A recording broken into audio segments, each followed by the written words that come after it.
Kita semua memahami dan saya meyakini bangsa ini lahir bukan dari pemberian penjajah, tapi ada pengorbanan dan persatuan yang membuat kita pada hari ini bisa tidur nyenyak.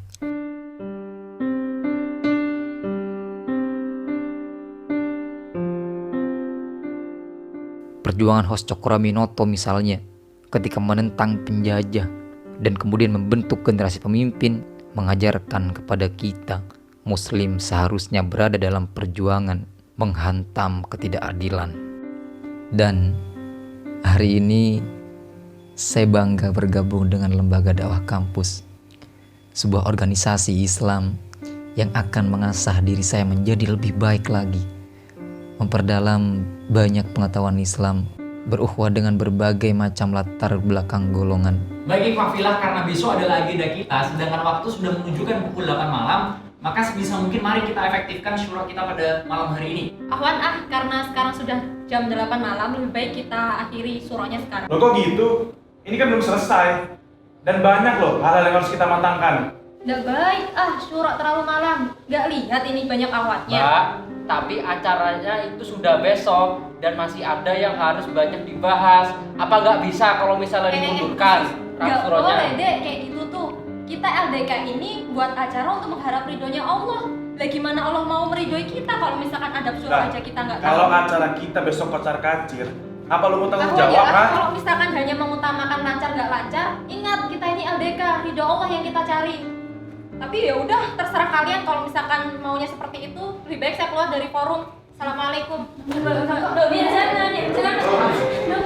Tapi kerikil perjuangan dakwah di awal diterpa egoisme golongan dan sikap angkuh merasa memiliki kebenaran tunggal atas sesuatu hal yang masih diijtihadkan.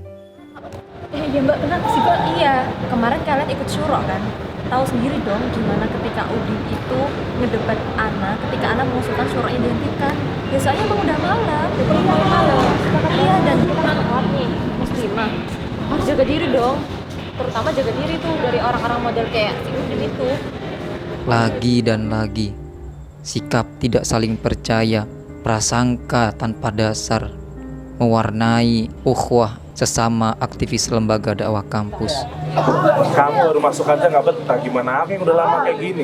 Apakah ini sebuah organisasi dakwah yang katanya menyatukan berbagai macam latar golongan? Apakah ini yang kita harapkan untuk peradaban Islam, sedangkan ketidakpercayaan saling tumbuh di antara satu sama lain? Ekstremis, bisa kita dituduh radikal dan ekstremis. LDK harus dikuasai oleh kandidat kita yang merupakan kader-kader cinta NKRI dan juga Islam yang ramah. Sepakat, karena yang menguasai dan mendominasi di LDK ini harus dari kader-kader kita.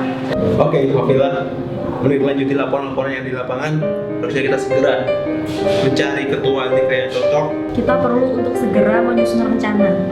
Kira-kira langkahnya gimana ya, Ikhwah? Yang pertama, seharusnya kita bisa menentukan siapa kader kita yang cocok untuk mengisi posisi tersebut.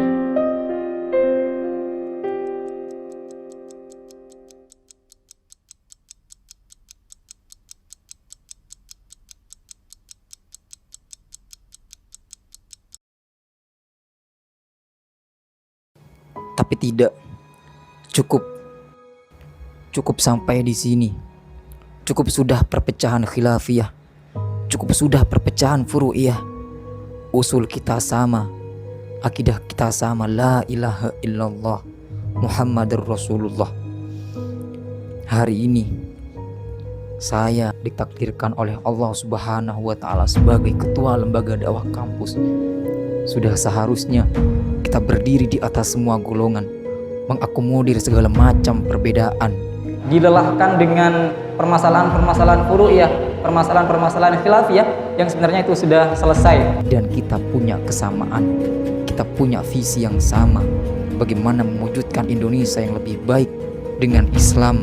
Lembaga dakwah kampus harus menjadi prajurit utama terkait bersatunya umat, karena persatuan merupakan prasyarat dari terwujudnya peradaban Islam, prasyarat dari terwujudnya peradaban bangsa ini. Dengan Muslim sebagaimana para pahlawan bangsa, tokoh-tokoh Islam dapat menciptakan banyak kebaikan untuk negeri ini dan bahkan untuk dunia.